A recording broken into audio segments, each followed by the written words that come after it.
नमस्कार. आजचा सवाल मध्ये तुमचं मनपूर्वक स्वागत. आज नवा दिवस, नवा प्रश्न, नवी चर्चा. आजचा माझा प्रश्न आहे, नारायण राणे मुख्यमंत्री पद न मिळाल्याने निराश झालेत का, हताश झालेत का? मी हा प्रश्न का विचारतोय हे तुम्हाला नेमकं माहिती आहे. गेले 4 दिवस मुख्यमंत्रीपदाची शपथ अशोक चव्हाणांनी घेतल्या आधीपासून राणे यांनी त्यांच्यावर हल्ला सुरू केला आणि रोज ते नवनवन निवेदन करतायत. त्यांच्या मुलांनाही काल काँग्रेस कार्यालयामध्ये धुडगूस घातला आणि तिथे संघर्ष निर्माण झाला. आता या क्षणाला राणे कणकवलीत आहेत. कणकवलीमध्ये त्यांची सभा झालेली आहे आणि तिथेही त्यांनी मी संपेन किंवा काँग्रेसला तरी संपवून टाकीन असं विधान केलं आणि माजी मुख्यमंत्री विलासराव देशमुखांवर त्यांनी गंभीर आरोप केलेले आहेत. म्हणून माझा असा प्रश्न आहे की राणेंचा इतका स्फोट का होतोय?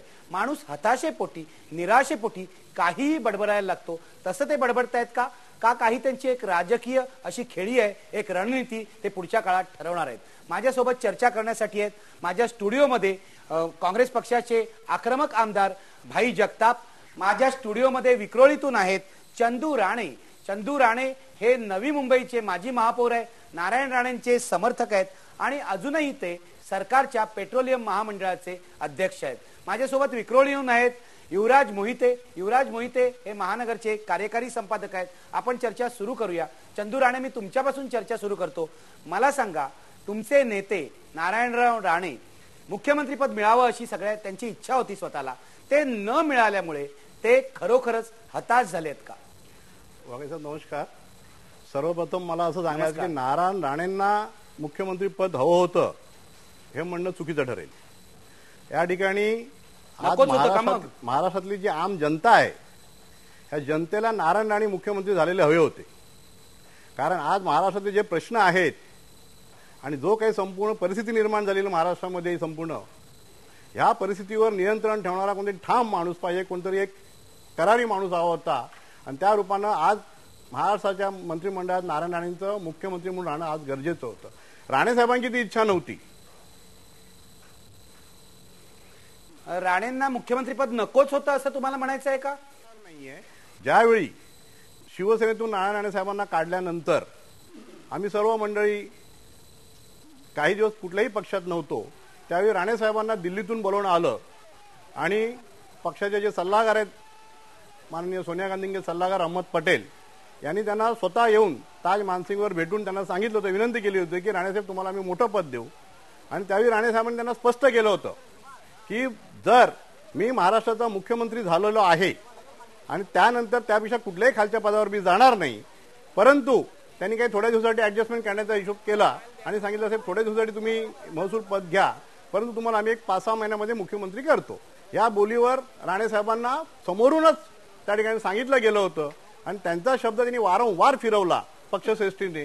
म्हणूनच आज जो संपूर्ण महाराष्ट्रामध्ये जो आपण संपूर्ण आज घोळ झालेला दिसतो आपण तो पाहतो. गोळ झालाय. भाई, तुम्ही ऐकलत काय म्हणतायत? 2 मुद्दे आहेत त्यांचे. एक तर दुसरा मुद्दा आपण पहिल्यांदा घेऊया की अहमद पटेल आणि श्रेष्ठींनी शब्द पाळला नाही, आणि दुसरा मुद्दा आहे की राणेंना नकोच होतं, महाराष्ट्रातल्या जनतेची इच्छा होती. हे खरं आहे का? मला असं वाटतं की आपण सगळे वस्तुस्थितीला सामोरं जाऊया. हे काय म्हणतात ते सोडा. स्वतः नारायण राणेच असं म्हणाले की मलाच मुख्यमंत्री, माझा कोणी स्पर्धक असू शकतो का, अशोक चव्हाण माझे स्पर्धक असू शकतात का, माझी क्षमता आहे वगैरे, त्यांची वक्तव्य आहेत. हे मी माझ्या तोंडाने सांगतो अशातला भाग नाही. आणि मुख्यमंत्री पदाची इच्छा त्यांनी वारंवार बोलून दाखवली प्रत्येक वेळेला.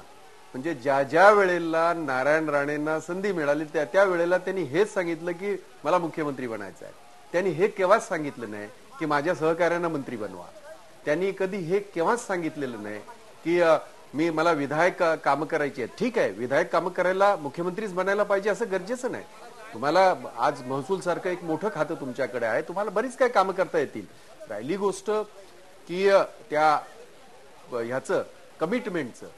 आता अहमद पटेलांनी काय कमिटमेंट दिली, सोनिया गांधीने काय कमिटमेंट दिली, मी तेवढा मोठा नाही की त्याच्यावर मी काही कमेंट करावं. पण मी 25 वर्ष काँग्रेसमध्ये आहे. माझ्या विद्यार्थी दशेपासून, मी कॉलेजमध्ये असल्यापासून मी काँग्रेसमध्ये आहे. असं केव्हाही काँग्रेसमध्ये घडत नाही की कुणाला तरी सांगून तुम्ही जा आणि आम्ही तुम्हाला करू, असं कधीही घडत नाही. माझा अनुभव जो आहे थोडा बहुत तो मी आपल्याला सांगू इच्छितो. कारण या प्रक्रियेतनं वसंतदादांसारखी माणसं सुद्धा या प्रक्रियेतनं सगळे गेलेले वर्ष राहिले. सुशील कुमार शिंदे सुद्धा राहिले होते. अगदी. त्यामुळे मला असं वाटत नाही की हे जे म्हणणं आहे हा आरोप मी म्हणेन, हा आरोप जो केंद्रीय आमच्या नेतृत्वावर हा बिनबुडाचा आहे. किंबहुना त्यांच्या प्रत्येक कृतीतना हे दाखवून त्यांनी दिलेलं आहे की मला मुख्यमंत्री बनायचं आहे आणि मला एकट्याला मुख्यमंत्री बनायचं म्हणून बाकी कुणाला काही त्याच्यामध्ये महत्व दिलं गेलं नाही. आणि म्हणून याच्यात महाराष्ट्राच्या जनतेचं काहीही संबंध अजिबात येत नाही, सुतराम येत नाही. जनतेने सांगितलंही नाही कोणाला मुख्यमंत्री करा आणि जनतेला सांगण्याचं काही कारण नाही. निवडून दिलेल्या आमदारातून कोण मुख्यमंत्री बनवणं हा सर्वस्वी त्या पक्षाचा प्रश्न असतो. त्या जर आमचं जसं इथे आम्ही अनेक पक्षांचं आज गव्हर्नमेंट आहे, त्यामुळे आघाडी सरकार आहे, त्यांनी तो ठरवायचा असतो, जनतेने तो ठरवायचा नसतोच मुळात. त्यामुळे जनतेला काय वाटतं वगैरे आपल्याला माहित नाही. सगळं चंदू राणे यांना माहिती असेल. मी युवराज मोहिते यांच्याकडे जातोय. युवराज, मला सांगा, चंदू राणे जे म्हणाले ते आजपर्यंत आपल्याला माहित नव्हतं की महाराष्ट्रातल्या जनतेची मागणी होती राणेंना मुख्यमंत्री करायची, राणेंना अजिबात इच्छा नव्हती. एक तर हे तुम्हाला पटतं का? आणि दुसरं, राणेंना जे आश्वासन दिलं होतं काँग्रेसने ते पाळलं नाही अशी तुमची पत्रकार म्हणून माहिती आहे का? प्रश्न असा आहे की ही जनता कोण, ज्या जनतेला हवं ते नारायण राणे, ती अजून कुठे पुढे आलेली नाहीये. ती जनता कुठे लपली आहे ते अजून कुणाला माहित नाहीये. प्रश्न दुसरा जो आहे, ज्याला काँग्रेसचं राजकारण कळतं, काँग्रेस कधीही कुणाला आश्वासन देत नाही. काँग्रेसमध्ये अशा पद्धतीचं आजवर आपण जर इतिहास पाहिला तर काँग्रेसमध्ये कधीही कुणाला तुम्हाला एक अमुक पद देतो, तुम्ही एक असं इकडे या किंवा यासाठी थोडा वेळ थांबा किंवा हे झाल्यानंतर करू, अशी काँग्रेसची पद्धतच नाहीये. ते सगळं सूत्र दिल्लीतनं हलतात. तिसरी गोष्ट मला इथे सांगायला पाहिजे की राणेंचं जे एकूण राजकारण आहे आजवरचं, मी खूप जवळून पाहिलेलं आहे. हा एक अस्वस्थ आत्मा आहे. मी त्यांचं बेस्ट कमिटीचे अध्यक्ष असल्यापासून मी पाहतोय, आपल्याला पद मिळवण्यासाठी वाटेल ते करणं हे राजकारण राणेंनी केलेलं आहे. राणेंनी आपल्याला पद मिळवण्यासाठी काही मग करता येईल, म्हणजे जे सभ्यतेचे राजकारणात जे संकेत आहेत ते सगळे संकेत मोडून हा माणूस राजकारणात. युवराज मोहिते, तुम्ही जरा मला असं वाटतं की अप्रत्यक्षपणे बोलतायत. तुम्ही म्हणताय काहीही करतात राणे पद मिळवण्यासाठी, सभ्यतेचे संकेत पाळत नाहीत. म्हणजे नेमकं काय करतात हे सामान्य माणसाच्या भाषेत सांगतात. म्हणजे तुम्ही मारामारी करतात का राणे पद नाही मिळाल्यावर, हे स्पष्ट करा. नुसतं मारामारीच नाही तर गुंडगिरी. नारायण राणेवर आपल्याला माहित असेल की ज्यावेळी ते आमदार झाले त्यांच्यावर खुनाचा आरोप होता आणि हा खुनाच्या आरोपामध्ये ते एक आरोपी होते.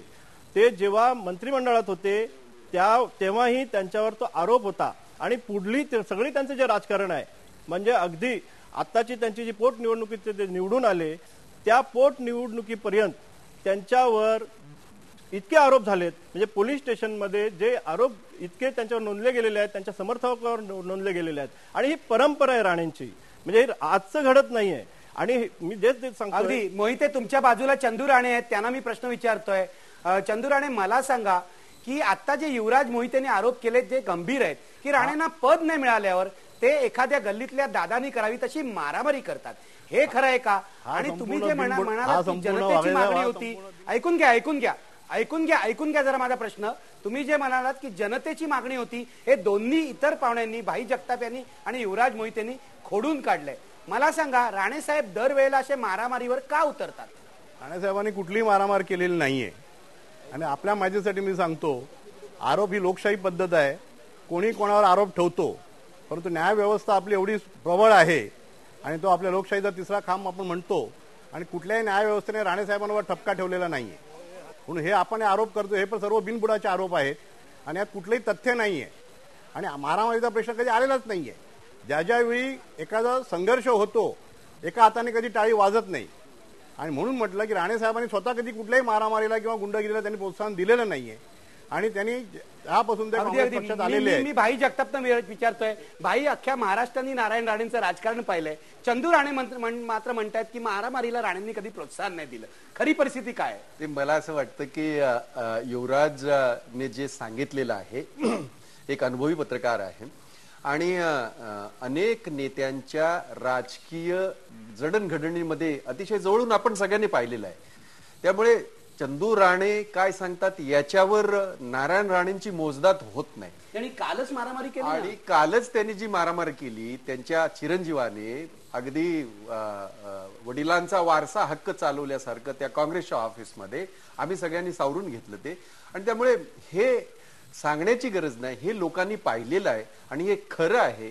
अगदी शिवसेनेत असताना सुद्धा आपल्याला इप्सित असलेली पदं पदरात पाडून घेण्यासाठी त्यांनी केलेल्या अनेक उलाढाल्या मारामारीच्या माध्यमातून असतील, दबावाच्या माध्यमातून असतील किंवा आणखीन कुठच्या माध्यमातून, ह्या सगळ्यांना सर्वश्रुत आहेत आणि सर्वज्ञात आहे. आणि म्हणून आपल्याला मी एक गोष्ट जी सुरुवातीला सांगितली त्यालाच दुजोरा यांनी सुद्धा दिला, युवराज यांनी सुद्धा दिला, की हे खरं आहे की त्यांचं संपूर्ण राजकारणच अशा पद्धतीचं राहिलेलं आहे. कालपर्यंतची घटना ती सुद्धा अशीच आहे.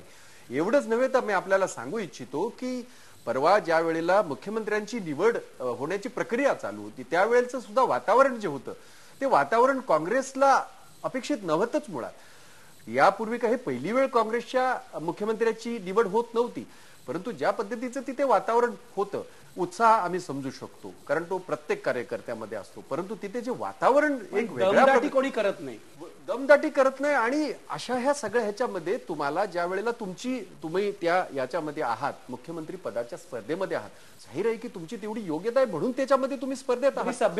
सभ्यतेने वागलं पाहिजे कारण ते पद ह्या राज्याचं, महाराष्ट्रासारख्या राज्याचं अत्युच्च पद आहे ज्याच्या माध्यमातून तुम्हाला राज्याच्या जनतेची, जवळजवळ 10 कोटी जनतेची आपल्याला सेवा करायची. म्हणजे असा प्रश्न लोकांना पडू शकतो की राणे जर आत्ताच असे दमदाटी करतायत, असे गुंडगिरी मुख्यमंत्री झाल्यावर काय करतील? भाई, मी चर्चा पुढे चालू ठेवणार आहे, पण मी आता घेणार आहे एक ब्रेक पूर्वी आपला प्रश्न तुम्ही पडद्यावर बघू शकता. माझा आजचा प्रश्न आहे, नारायण राणे मुख्यमंत्री पद न मिळाल्यामुळे निराश झालेत का? पडद्यावर पहा, आपले प्रेक्षक काय म्हणतायत. 78% प्रेक्षक असं म्हणतायत, होय नारायण राणे निराश झालेत, हताश झालेत. आता घेऊया एक ब्रेक, पहा फक्त IBN लोक.